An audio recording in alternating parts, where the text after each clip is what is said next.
So this is the second in our series of what we're reading, spotlights, and these are interviews with librarians here at the New City Library. I'm Brian Jennings, the head of adult services, and today we're going to be talking about speculative fiction with Karen Ostertag. So Karen, could you just tell us a little bit about speculative fiction, what it is, and how you go about ordering those books, and what you enjoy about speculative fiction? Sure. So I'm librarian Karen Ostertag, and I curate the speculative fiction collection of the library, as well as some other collections, the paperback romance, about a third of the nonfiction. And I read fairly extensively in speculative fiction, mostly fantasy and sci-fi, some horror, but speculative fiction is basically an overarching genre term for science fiction, fantasy, and horror, or any combination of those three, or any combination of those with any other genre that you can think of. It used to be called weird fiction back when it started, and there are some that refer to it now as the new weird. But basically it's combining these three genres that frequently cross over between each other and meld. So there are a lot of people who get turned off by the genre labels, but they really shouldn't be, because I don't think it's necessarily what they expect. It's not all fairies and dragons and rocket ships and bug-eyed monsters and supernatural monsters. Okay, horror still is a lot of supernatural monsters, but it's a lot more than that as well. It's another way of exploring the human condition, what we are, what we're capable of. It asks all of those big what if questions. There are a very large number of scientists and particularly astrophysicists who either extensively read science fiction or write it themselves. And there are things that were predicted in science fiction before they ever became science. So a lot of science fiction is kind of our way of forward thinking and dreaming about what we could be and what we're capable of. It just approaches it a little bit sideways sometimes. So, and it's also worth considering the types of things that are popular on TV and in the movies right now. If you enjoyed Game of Thrones, well, you like fantasy. It's a perfect month to talk about speculative fiction, with Halloween right around the corner. It is indeed, and you're going to see the selection of things that I came up with. There's a lot of horror, there's a lot of dark fantasy in there, which is basically the crossover between horror and fantasy. But 'tis the season to be spooky. Okay, so buckle up, here we go. These are the titles that I personally am most looking forward to, or those that I think are particularly deserving of a signal boost. So some of these are going to be out already. I did include September titles, but basically I covered September, October, November. For winter, you're on your own. Nothing like getting right into it, Karen, with the bloody axe. Yes, well. So this is Basketful of Heads by Joe Hill. And no, those are not melons. This was released on September 8th.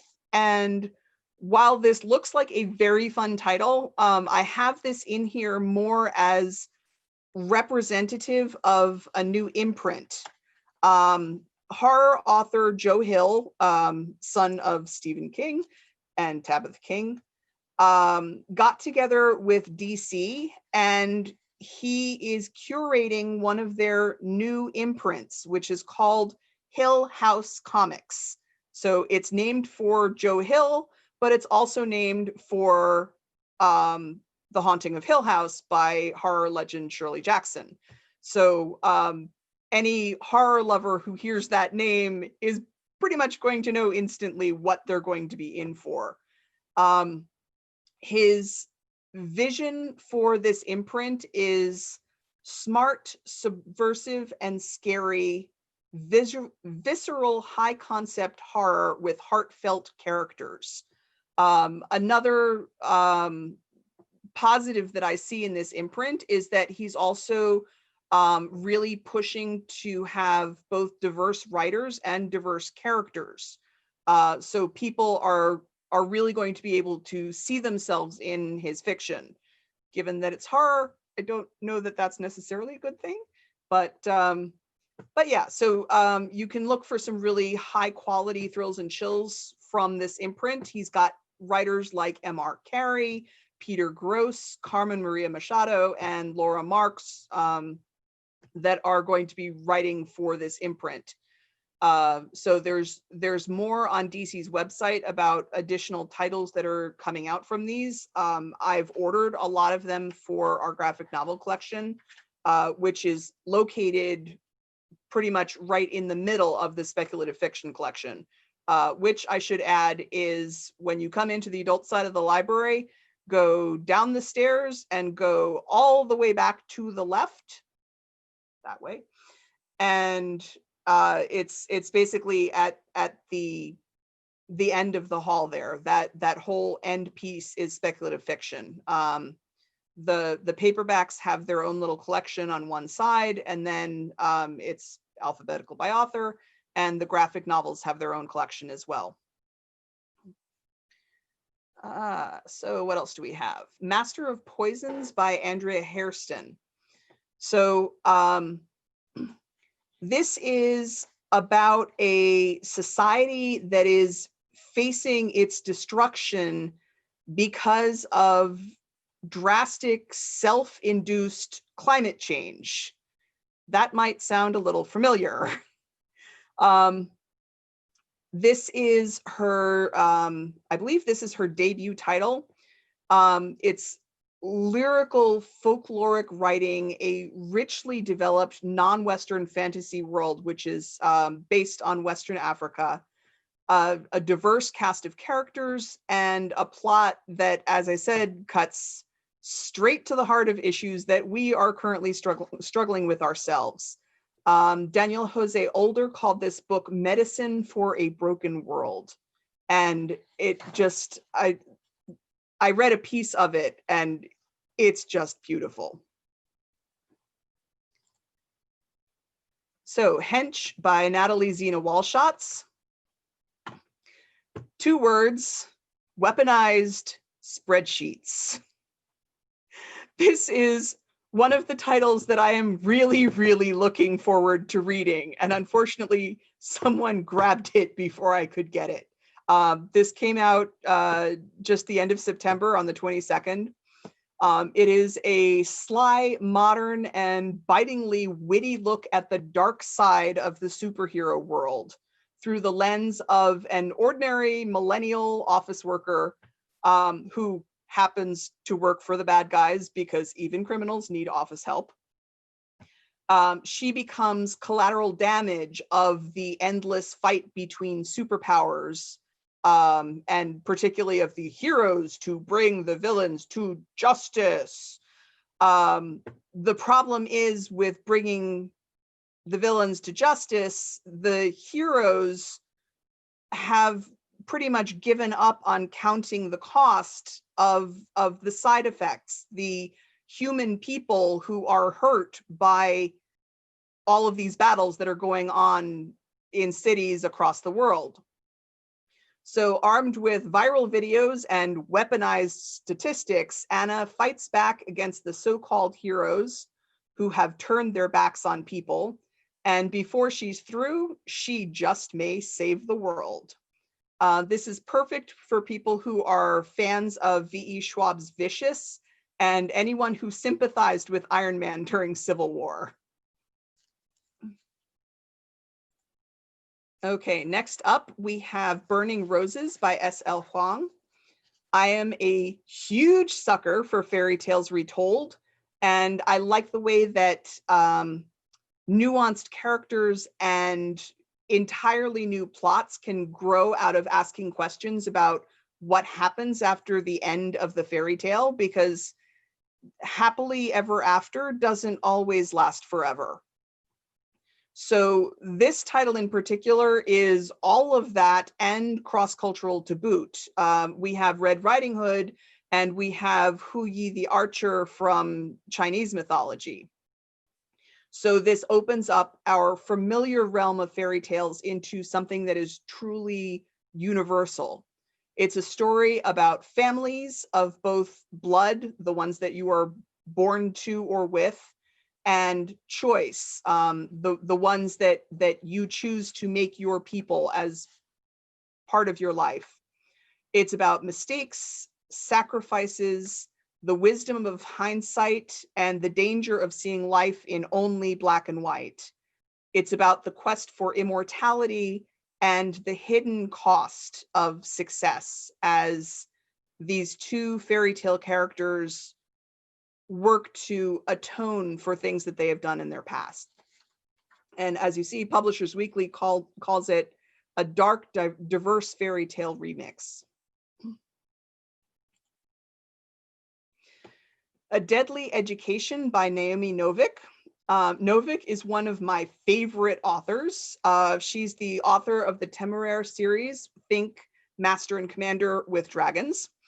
And she wrote the Nebula award-winning Spinning Silver, which is another fairy tale retold.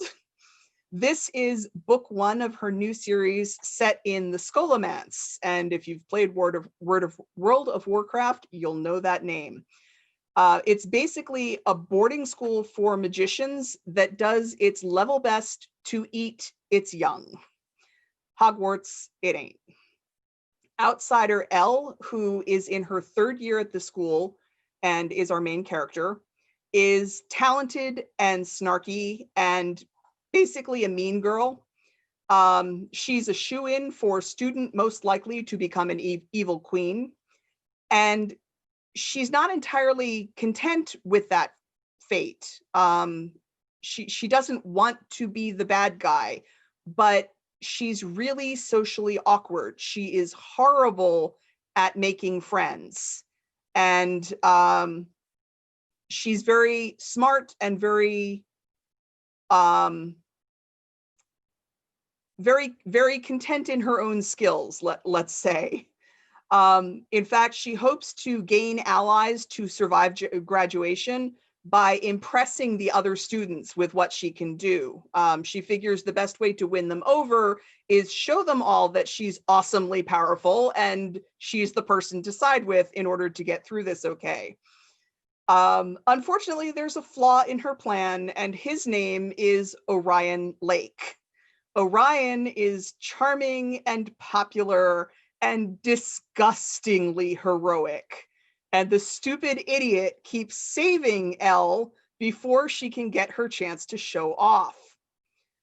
But she wonders, is this guy basically a human Saint Bernard?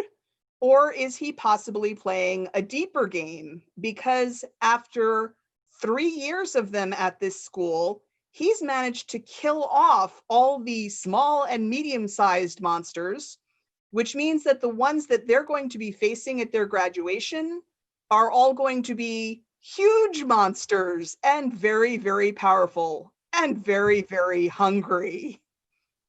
Or it's possible that he actually likes her, which she can't quite fathom.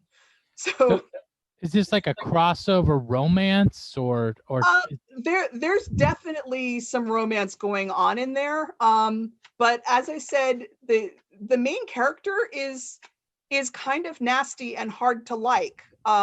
So if it's a romance, it's definitely an enemies to lovers romance. Good for teens? Say again? Good for teens, perhaps? I think it will definitely be good for older teens. This is definitely the book to move on to if you've tired of the Harry Potter series. So it's kind of a similar setting, but it's definitely a lot bloodier than Harry Potter. Okay. So yeah, they don't eat breakfast. Breakfast tries to eat them. So yeah. Okay, next title is The Hollow Places by T. Kingfisher.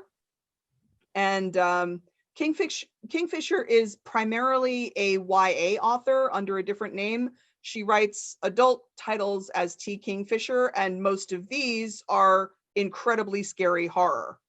So she's kind of like Shirley Jackson in that respect. So this one, this is inspired by Algernon Blackwood's The Willows, which was a story that terrified H.P. Lovecraft. So that kind of sets the bar of where she's coming from in this book. Feeling adrift after a bad divorce, Kara goes to stay with her beloved Uncle Earl and work at his Wonder Museum of Curiosities. One day, she and her neighbor, who's the local barista, find a hole in the museum wall that leads to a hidden hallway, which in turn leads to a strange other world of islands and willows and concrete bunkers and the terrifying they. They can read minds and they grow strong on your fear. Library Journal called this a darker, more macabre version of Alice in Wonderland. I would point fans of Guillermo del Toro's Pan's Labyrinth or Jeff Vandermeer's Southern Reach at this. I think they would eat this up. It's scary, but also very weird. Next title is The Invisible Life of Addie LaRue by V.E. Schwab. This one has a huge amount of buzz about it. And this is definitely another list topper for me as well. Publishers Weekly positively gushed about this book. They said Schwab, who wrote The Shades of Magic, crafts the tale of one woman's desperate drive to be remembered into a triumphant exploration of love and loss. They suggest that the first half of the book, as Addie comes to understand the scope of her curse and how isolated it makes her, was prescient of our own self-isolating times. They continue, this sweeping fantasy is as much a love story as it is a tribute to storytelling, art, and inspiration. Schwab's diverse cast is beautifully rendered, and the view of human connection on offer is biting and bitter, yet introspective and sweet. This ambitious and hopeful work is a knockout. So it's by turns clever, heartbreaking, romantic, a little bit cynical. Anyone who has read V.E. Schwab before will be familiar with the way that she approaches human nature. This is basically a historical fantasy about history and art and the human need to make one's mark on the world. And I, for one, can't wait to read it. Hugo Award winner Alex Harrow called it, ironically, unforgettable.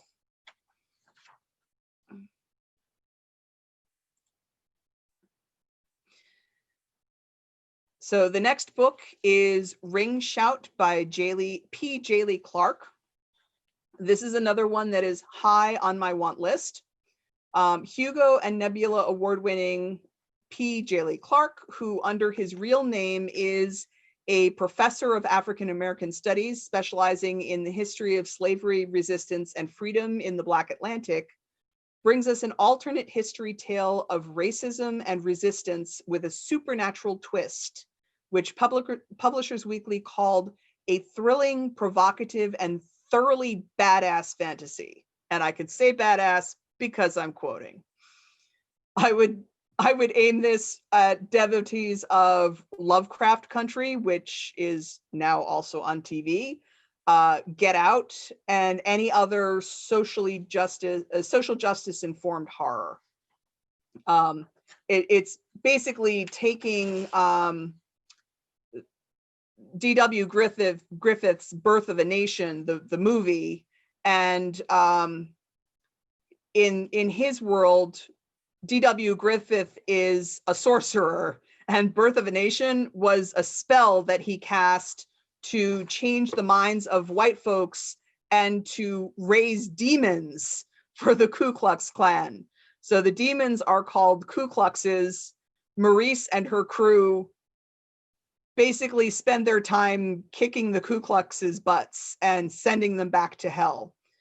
But there is something greater on the horizon, and they're going to have to overcome their own insecurities and thirst for vengeance to be able to match it. Okay, Alex Harrow. We've heard that name before. The Once and Future Witches by Alex E. Harrow. Publishers Weekly writes, Harrow's sophomore novel, After the 10,000 Doors of January, is a love letter to folklore and the rebellious women of history. And this basically starts with the women who were burned as witches and takes you in spirit straight up to the #MeToo movement. Library Journal calls it, they say the world building is richly detailed, inclusive, and enchanting, while still honoring the harsher history of civil rights and resistance. And Laini Taylor calls the book a gorgeous and thrilling paean to the ferocious power of women. The characters live, bleed, and roar. I adore them and long for witchcraft to awaken in all of us. Harrow makes it feel possible and even likely. Harrow's last book, The 10,000 Doors of January, was a finalist for the Hugo this year. And I recently saw her speak on an author panel at, I believe it was at the Spring Day of Dialogue. And now I want to devour pretty much everything this woman has written.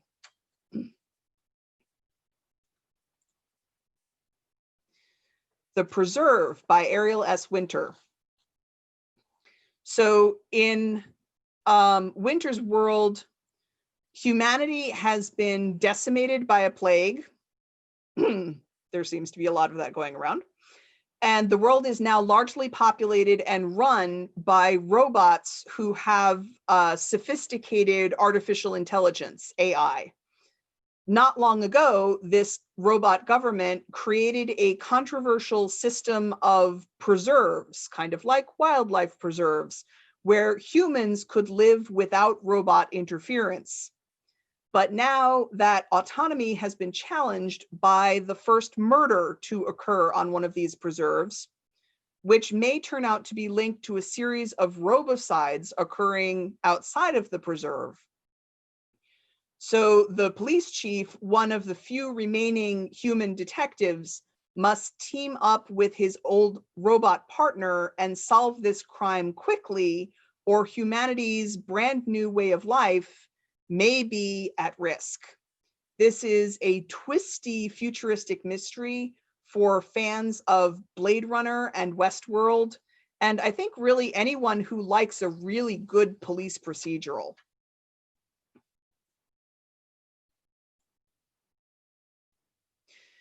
So long-awaited series titles and fan favorites. I was originally going to call this the list of the long suffering, because so many of these titles are books that fans have been waiting for and agonizing over for half a decade or more. And apologies, neither George R.R. Martin nor Patrick Rothfuss are on this list. We're still waiting for them.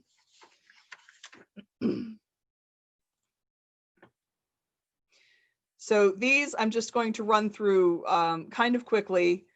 The first that came out recently was Susanna Clarke's Piranesi. This is Susanna Clark of Jonathan Strange and Mr. Norrell fame.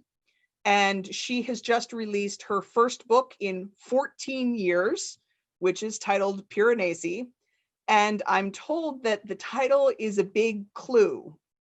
And for those who don't know their art history, Giovanni Battista Piranesi was an 18th century Italian artist who is famous for his imaginary prisons etchings, which are underground labyrinths that defy physics. They're very Escher-like before Escher was a thing. The next book is Jim Butcher's Battleground, which is part 2. His publisher made him chop it in half. Part 2 of Butcher's long-awaited Peace Talks, which fans waited about 6 years for, which is the next title in his Dresden Files series. The Constant Rabbit by Jasper Ford is a cautionary fable on racial, or in this case, species prejudice. The Ministry for the Future by Kim Stanley Robinson is a powerful near future look at climate change from one of the masters of cli-fi.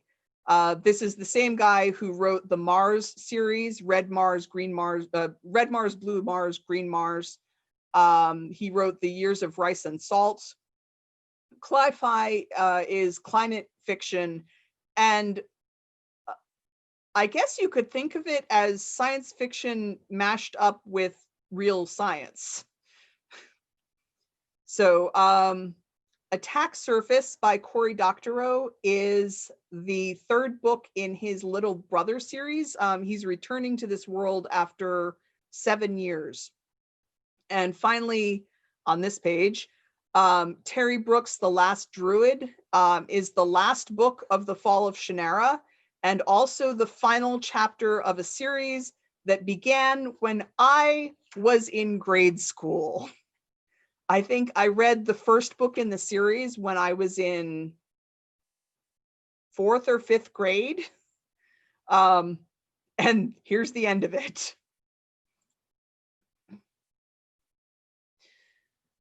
This next one is a name that will be familiar to gamers. Andrei Sapkowski is starting a new series. He's the author of the Witcher series, which was made into a highly popular game series and also recently made into a TV series as well. Cixin Liu is coming out with To Hold Up the Sky. He's the author of The Three Body Problem, and this is finally a collection of his amazing short stories collected in English. A number of these titles were published, some of them decades ago in China, but have never been translated. I've read a few of them, and I think I like his short fiction even better than his long fiction. So I'm looking forward to that one a lot. R.F. Kuang, who just won the Hugo's Astounding Award for Best New Writer, is concluding her epic award-winning Poppy War series with The Burning God. Brandon Sanderson is continuing his Stormlight Archive series with the next installment, Rhythm of War. And I think it's been 4 years since his last book in this series. After a 9-year drought, Ernest Cline is finally delivering a sequel to Ready Player One. Rumor has it that Steven Spielberg consulted on this one, so I would also expect a movie sequel to be in development for this one. And finally, you have probably seen the trailer for the new Dune movie that's due out December 18th. If you haven't, go watch it. It's on YouTube. And if you haven't yet read the doorstopper of the book, you can consider this graphic novel adaptation as your too long didn't read option. The art in this is absolutely gorgeous. So that's it with what is forthcoming from me. As far as what I'm reading now, I'm reading N.K. Jemison's The City We Became. which is supposed to be the first in a series about great cities. She came out with this in March, and it still blows my mind that she came out with this in March, because it speaks directly to things like the Black Lives Matter protests and the fight over sanctuary cities, and what defines an American, or in this case, a New Yorker, and all of the people who are trying to limit that definition. In this book, they say every great city has a soul. New York has 6. And New York is basically just being born as a living city. There's an ancient enemy that is trying to suck the life right out of the city and devour everything that made it unique. So you can call this great enemy a lot of different things. You can call it gentrification. You can call it profiling. You can call it police brutality. You can call it franchising. All of those things lead into what is trying to suck the uniqueness out of New York. So in order to fight back, the avatars, people who embody New York's 5 boroughs, have to overcome their differences, join together, and defeat the forces that are threatening to tear everything they love apart. It's an adventure. It's an absolute love letter to the city of New York and to the rich cultural mosaic that built her and makes her great. And it's hilarious. I mean, she lives in New York, so to be expected, but And this came out in hilarious. March? This came out in March, yeah. Huh. And it's hilarious how well she nails the spirit of the boroughs. Wow. What timing. Exactly. So, and then I think you told me you're reading Mexican Gothic. Yeah. Generally, I'm not a reader of speculative fiction, but I figured for this, I better dive in. And I'm actually reading this as an ebook, which any New City patrons can download and read through the Libby app right now. Because I saw so many people were requesting it. It's like So I number 8 figured on the New York Times bestseller list. Yeah, right number now. 8. I'm really enjoying it. I'm about a third of the way through, and it's kind of like Wes Anderson film meets Get Out in Mexico, and so in the 1950s. in 1950, and this kind of idea of this home and this family that was once great, but is no longer. And I haven't finished it yet, but it's very good. It's very good. So I recommend that highly. I've got this on my end table because it kind of sounded like the perfect October read. Yeah, it is. It is. Kind of creepy. And it's got that twist of weird that I really like in my horror. Yeah. So I guess that's it. Any last words on speculative fiction? Thank you so much for compiling all of this. Happy to do it, and happy to give a shout out for my collection. Yeah, it's like I said at the beginning, I really think that speculative fiction gets a bad rap. I think a lot of people hear science fiction or fantasy and they immediately say, oh, I don't read that kind of thing. And I think there are some titles that if they tried it, they'd be really, really surprised. So can we expect a creepy Halloween display near the speculative fiction section? Yeah, I'm actually, I'm kind of torn between doing a creepy Halloween display and doing a display on books about pandemics. Or both. Or both. Yeah. We can do crossover. Well, thank you so much, Karen. This has been great.